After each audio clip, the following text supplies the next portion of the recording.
Magandang araw! Alam nyo na, lagi tayong mas maganda sa araw! Woo! Nyosme! Anyways, nung Tuesday Zumba pa nga namin yan, bali first Zumba nga namin ngayong 2024, kitang-kita nyo ba yung mga ipon namin nung nakaraang holidays, yung mga taba at bilbil, at kitang-kita nyo naman ang ebidensya sa pisngi ko, Nyosme!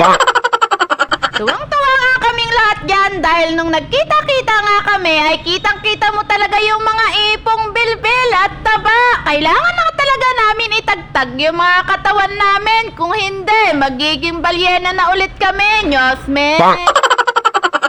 At dahil 2024 na nga, adik pa rin sa picturan ang mga mamis, Nyosme. Tuwang-tuwa talaga ang mga mamis na to sa mga outfit nila. Ganyan talaga ang mga Zumba lovers. Pabata, hindi patanda.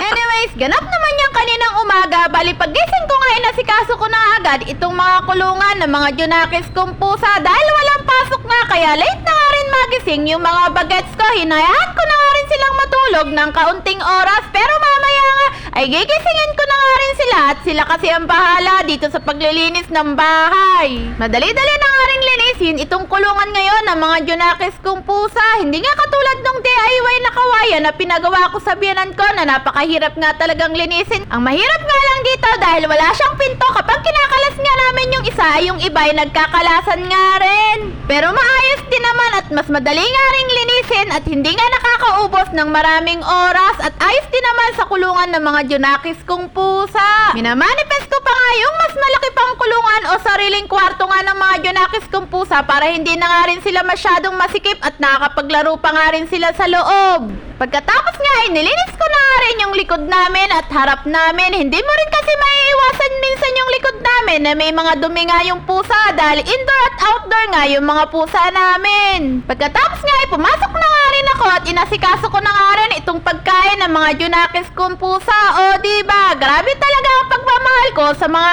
amo kong junakis na pusa. Pagkatapos ko nga maglinis ng tulugan nila ay ito naman, papakainin ko nga sila. Ganyan talaga ang sakripisyo kapag nagmamahal ka ng mga alaga mong pusa, Nyosme. Anyways, bali 4 na pusa nga yung naka-schedule na ipapakapon ko dun sa Barangay Buho. Bali locos kapon nga yun at sobrang pasasalamat ko nga sa malalayong kaibigan ko na isang beses nga lang ako nagsabi sa kanila na kahit kaunti nga at pinagsama-sama mo ay malaki na nga rin. Sana balang araw makatulong nga rin ako sa kanila kapag kinailangan rin nila yung tulong ko. Sa ngayon, sobrang pasasalamat ko sa mga tumulong para mapakapon ko yung 4 na pusa namin. Bali 2 pusa namin yun at 2 pusa ng biyanan ko. Naway tumami pa ang blessing nyo at mas marami pa kayong matulungan. Hindi ko na nga kayo i-mention at hindi ko na nga rin kayo iisa-isahin pa. Alam nyo na nga sa sarili nyo kung sino nga kayo at yun lang. Salamat!